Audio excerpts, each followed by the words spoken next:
I saw someone on Twitter make a comment about the special election in Georgia's 14th district. Yes, I know that Republicans held a seat, but they only won that seat by about 12 percentage points. They should not feel confident in a seat that Marjorie Taylor Greene won by 29 and that Trump won by 37. And if this really holds, that's a Democrat plus 25 national environment, which could make it under the current maps a potential 348 to 87 Democratic advantage, which would literally be at 1936 tier level blue wave, exceeding what Democrats could do in 1964 and 1974 when they also were able to have House supermajorities. Now, you look at this, and first of all, I don't think it's happening. I think it'll probably be a gain of about 15 to 20 seats in the House, and that's it. But especially with all this redistricting and stuff and VOA stuff going on. But if this were to happen, people are saying it could result in the extinction of the Republican Party, but it won't. We've seen parties come back from these kinds of things before. And in this video, I'm going to give you some examples of when parties have had these gut-wrenching defeats. Not to mention, even under this, I mean, I guess if it's really this bad, you might have a Senate that's like, I don't know, 55-45 Democrat, but it still wouldn't be that much. I mean, 55-45 is not that big of an advantage. And like having anything at 2008 level, which is 60-40, would be almost impossible. But, you know, this video was inspired by that, and I want to look at, you know, some of the fastest comebacks political parties have had. And, you know, 2008 strikes to me as a great example. 2006 and 2008 were both massive blue waves that really ripped across America.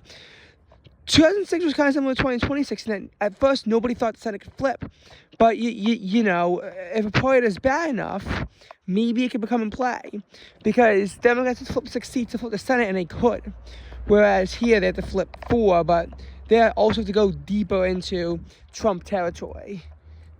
Then again, I think 2024 was more of a Republican overperformance than 2004. But again, I digress there.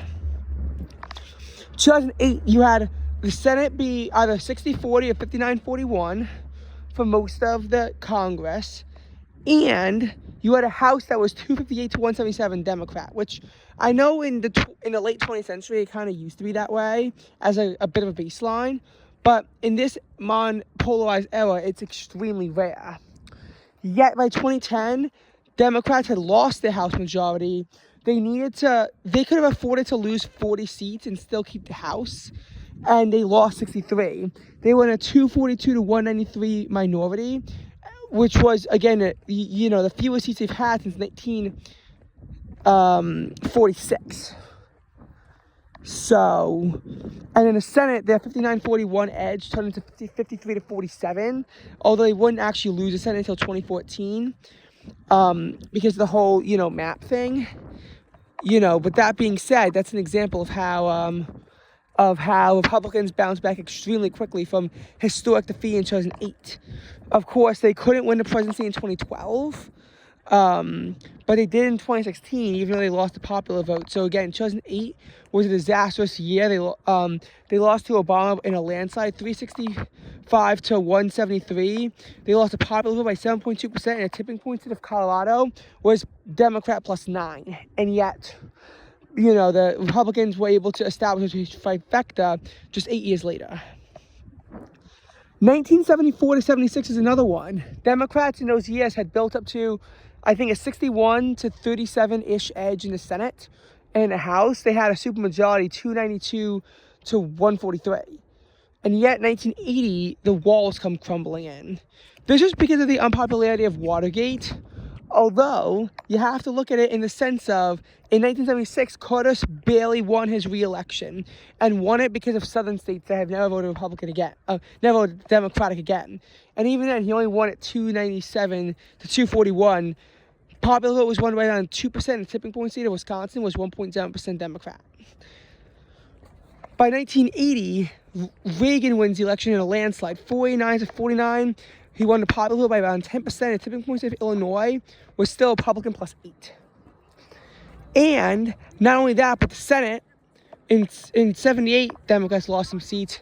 Then in 1980, they lost 12 seats to lose control of the chamber and be in a 53-47 minority. Republicans would hold the Senate majority for 6 years. They couldn't break through in the House, even though they lost 15 seats the year before. But there was a 34-seat loss for Democrats nonetheless, and the majority was shrunk, being just 242 to 193. Of course, their House gains were erased in 1982, and their Senate gains were erased in 1986.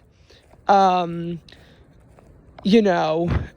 then it would be until 1994 we'd actually see Congress be dominated by Republicans. Now it started in 1994. Although I wouldn't say 1992 was a disastrous cycle for Republicans per se. And I think that the Electoral College, score of 370 to 168 made it seem like it was a lot more of a blow than it really was, because the tipping point state was Democrat +5, and it was Tennessee. 1964 is another awful year for Republicans, as we know. They lost, they were in a 295 to 140 minority in the House, and the Senate was in a 68 to 32 Democratic supermajority as well.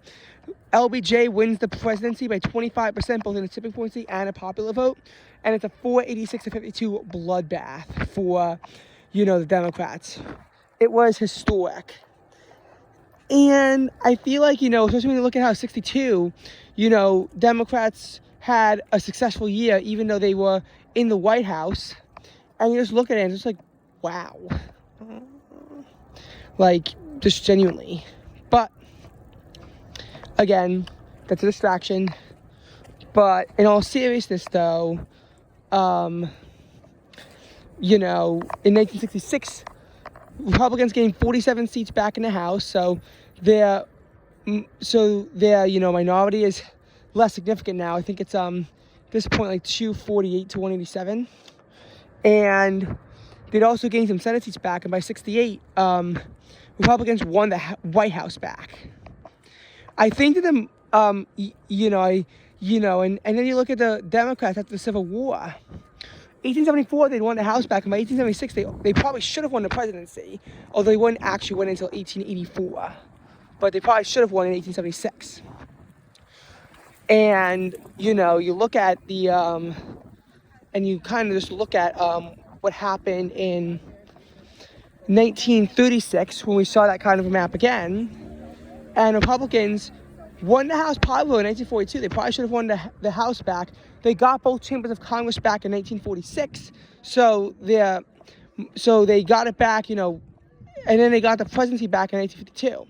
So that was a pretty long time frame, and you almost look at it on a converse in how 1920 was a disaster for Democrats, and by 22 they had almost flipped the House and Senate back to Democratic control. They were just a few seats shy of doing so.